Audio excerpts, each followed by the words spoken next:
최근 인터넷에서 논란이 된 한 식당의 안내문입니다.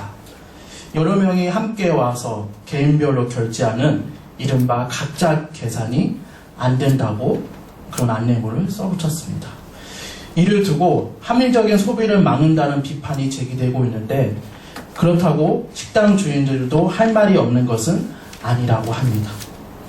그 식당 주인은 이 안내문을 붙인 것은 1년 전입니다. 먹은 음식을 사람 수대로 나눠서 계산해달라는 손님의 요구를 거절했다가 승강이를 벌인 경험 때문입니다. 네가 옳다, 내가 옳다 싸웠다는 것입니다. 식당 주인의 말입니다. 군만두하고 탕수육이 37,000원이잖아요. 이걸 6등분을 해달라고 합니다. 1인당 금액인 6,167원을 각자 계산에 붙여달라고 하는 거죠. 네, 정확히 계산합니다. 처음에 각자 계산을 하려면 미리 말이라도 해달라는 안내문을 붙였지만 별 소용이 없어 아예 각자 계산을 받지 않기로 한 것입니다. 손님들 대부분이 생각하는 것이 내가 내 돈 내고 먹는데 왜 다들 그런 식이라고 식당 주인은 말합니다. 그런데 영세 식당들은 각자 계산이 부담스럽기만 하다고 합니다.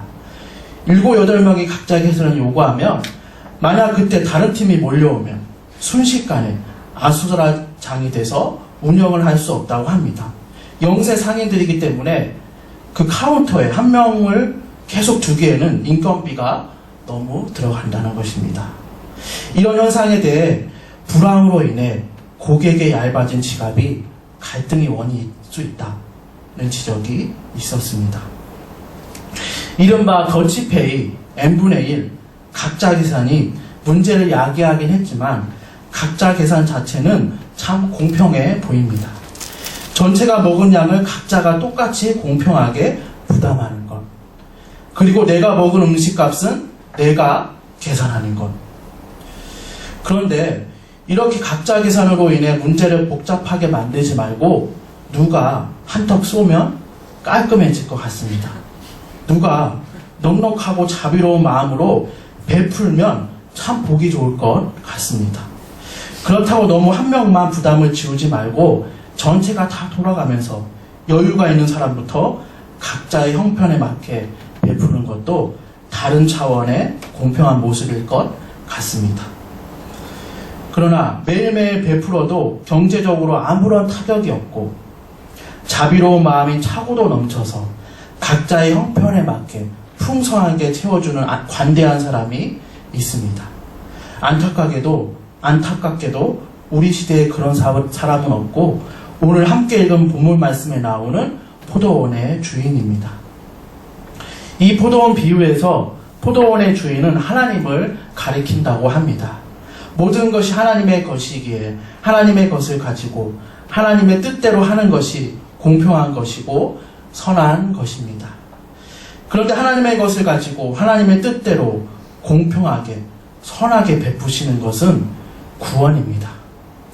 포도원에 아침 9시에 와서 일한 사람이나 오후 5시에 와서 1시간만 일했지만 똑같은 급료를 받는 방식이 구원의 방식이고 천국의 모습입니다. 우리에게 익숙한 경제 시스템과 다르게 보지 않으면 알 수 없는 것이 구원입니다. 즉 돈이나 능력을 투자한 정도에 따라 다르게 나누어주는 차등 분배가 공평한 것이다 라는 믿음을 버리지 않으면 볼 수 없는 것이 천국의 모습입니다. 구원받고 신앙생활 하면서도 열심히 봉사한 것에 대한 공로를 의지하거나 천국에서 높은 자리를 기대하지 않는 것이 공평하고 선하신 하나님을 오해하지 않는 것입니다. 그렇다면 하나님의 것을 가지고 하나님의 뜻대로 하시는 그분의 역사 앞에 우리는 어떻게 반응해야 할까요? 첫 번째는 원망하기보다는 하나님의 약속을 기억해야 합니다. 9절에서 11절 말씀입니다. 제11시에 온 자들이 와서 한 데나리온씩을 받거늘 먼저 온 자들이 와서 더 받을 줄 알았더니 저희도 한 데나리온씩 받은지라. 받은 후 집주인을 원망하여 가로되. 원망하는 사람들이 포도원 주인이 불공평하다고 원망합니다. 이 사람들이 하나님의 약속이 무엇인지 잊어버렸을까요? 하나님의 약속을 자신의 생각대로 오해했을까요? 1절, 2절 말씀입니다. 천국은 마치 품꾼을 얻어 포도원에 들여보내려고 이른 아침에 나간 집주인과 같으니 저가 하루 한 데나리온씩 품꾼들과 약속하여 포도원에 들여보내고. 그런데 포도원 주인은 왜 이렇게 했을까요? 일찍 일하러 온 사람들이 불공평하다고 원망할 줄을 몰랐을까요? 여기서 한 데나리온은 일꾼의 가족이 하루를 먹고 살 수 있을 만큼의 가치입니다. 만일 일한 시간이 얼마 되지 않는다고 해서 일한 만큼만 계산해서 준다면 그 적은 돈으로 그의 가족들이 하루를 먹고 살 수가 없습니다. 그의 가족들이 굶어야 한다는 것입니다. 이런 일꾼들의 형편을 잘 아는 주인은 일한 시간에 관계없이 일꾼들이 그의 가족과 함께 하루를 먹고 살 수 있을 만큼의 돈을 준 것입니다. 포도원 주인이 자기 것을 가지고 자기의 선한 뜻에 따라 이렇게 한다는데 누가 감히 불공평하다고 하겠습니까? 하나님께서 하시는 것도 마찬가지입니다. 하나님은 나의 형편에 맞게 필요한 것을 풍성하게 채워주시는 분이십니다. 그렇기 때문에 다른 사람과 비교해서 나는 이렇고 저 사람은 저렇다 판단하는 함정에 빠지지 말라는 것입니다. 그럴수록 하나님께 더 기대하고 하나님께 더 기대고 하나님을 바라고 더 바라야 합니다. 구체적으로 하나님의 무엇을 바라고 기대해야 할까요? 바로 약속입니다. 한 데나리온을 주겠다고 하신 것이 하나님의 약속입니다. 솔직히 한 데나리온은 아주 많은 금액입니다. 하루 일한 품삯으로는 아주 후한 것입니다. 당시에 일할 수 있는 환경이 아주 제한적이었다는 사실에 비춰본다면 이와 같이 후한 조건으로 일할 수 있는 것 자체가 특권이었습니다. 하나님께서는 우리에게도 한 데나리온씩 약속하셨습니다. 여기서 한 데나리온의 의미는 하나님의 은혜가 풍성하다는 것입니다. 하나님은 선하시기 때문에 먼저 믿은 사람이나 늦게 믿은 사람이나 부자나 가난한 사람이나 성실해 보이는 사람이나 불성실해 보이는 사람에게도 똑같은 은혜의 풍성함을 주시겠다는 것이 하나님의 약속입니다. 그래서 예수님을 믿고 구원받은 우리는 남을 쳐다보면서 은혜를 깎아먹지 말고 점점 더 은혜를 누리는 것을 배워야 합니다. 그래도 나는 2데나리온은 받을만하지 라는 생각을 버리고, 그래서 신앙생활에 있어 내 생각과 내 교육 수준과 세상에서의 지위 등을 내려놓을 때 하나님께 기대하고 하나님께 바라고 하나님께 의지할 것이 많아져서 천국의 삶을 경험하게 될 것입니다. 두 번째는 지금 내가 가진 것을 가지고 공평하신 하나님을 찬양하는 것입니다. 14절 15절 말씀입니다. 내 것이나 가지고 가라. 나중 온 사람에게 너와 같이 주는 것이 내 뜻이니라. 내 것을 가지고 내 뜻대로 할 것이 아니냐. 내가 선함으로 내가 악하게 보느냐. 지금 내가 가진 것을 가지고 어떻게 공평하신 하나님을 찬양할 수 있을까요? 솔직히 지금 우리가 가지고 있는 것 다른 사람에 비하면 초라하고 보잘것없지 않습니까? 자존감을 높인다고 해결된 문제일까요?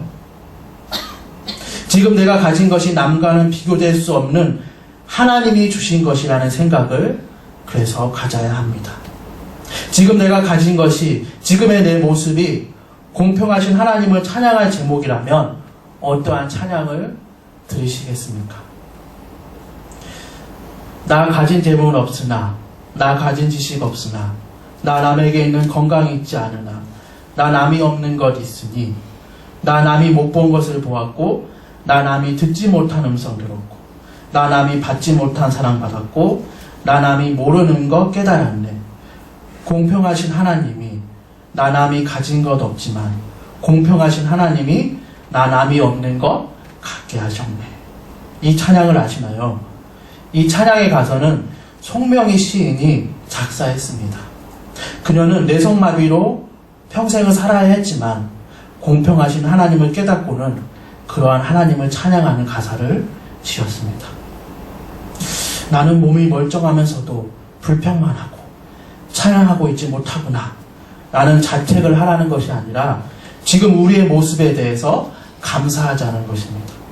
지금의 내 처지, 지금 우리의 가족의 모습들이 더 차원 높은 감사를 하게 하시는 공평하신 하나님의 뜻이 것은 아닌가, 더 높은 감사를 하게 하시는 하나님의 뜻이 아닌가를 생각해 보자는 것입니다.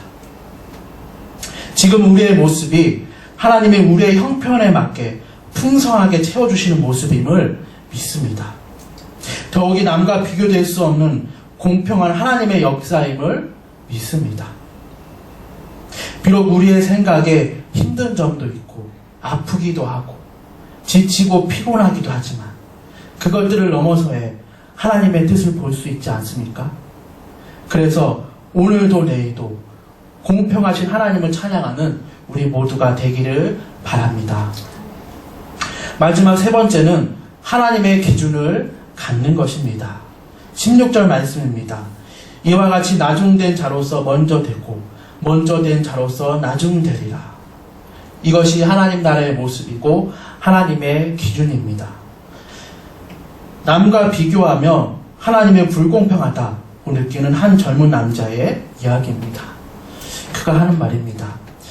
잘생긴 외모에 잘 빠진 몸매, 그리고 옷도 잘 입어, 부잣집 아들의 본인도 월 수입이 2천이 넘는다네. 또 머리는 왜 그리 좋은지, 말도 참 잘하더만. 그래도 아마 성격은 별로일 거야. 하나님은 공평하시니까. 난 3등신인데 쟨 8등신이야. 목이 있네. 추우시죠? 이거 입으세요. 고마워이 총각. 저 비싼 옷을 그냥 입혀주는 거야. 저 녀석은 왜 착하기까지 한 거야. 괜찮아. 저런 녀석일수록 자기 자신만 믿어서 신앙이 없을 거야. 그럼 그럴 거야. 주님, 나의 죄를 회개합니다. 오늘 말씀 속에 제게 주신 음성을 이런 맙소사 신실하게까지 주님 너무 불공평해요.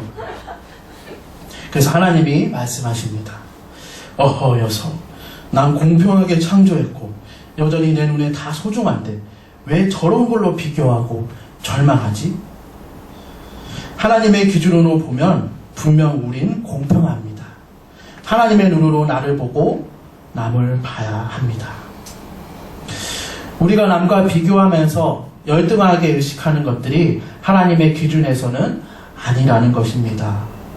그래서 이와 같이 나중된 자로서 먼저 되고 먼저 된 자로서 나중되리라는 말씀은 천국의 법칙을 세상의 기준과 다르니 제대로 알라는 경고의 말씀입니다.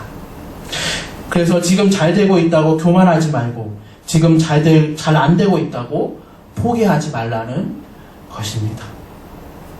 이제 설교 말씀을 마치겠습니다.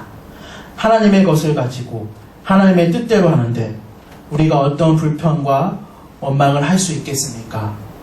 우리가 해야 하는 것은 나에게 주신 하나님의 것은 무엇이고 내 뜻과 하나님의 뜻이 다르다고 생각할 때 하나님의 뜻이 더욱 선하고 공평하다는 것을 깨닫는 것입니다. 우리의 각자 처해진 그 어려움들을 모른 척하는 것이 아니라 하나님의 공평을 깨닫고자 하는 것입니다. 그래서 하나님께서 우리에게 약속하신 것을 기억합시다. 우리의 형편에 맞게 풍성한 은혜로 채워주실 것이다. 그래서 예수님을 믿고 구원받은 우리는 남과 비교하면서 은혜를 깎아먹지 맙시다.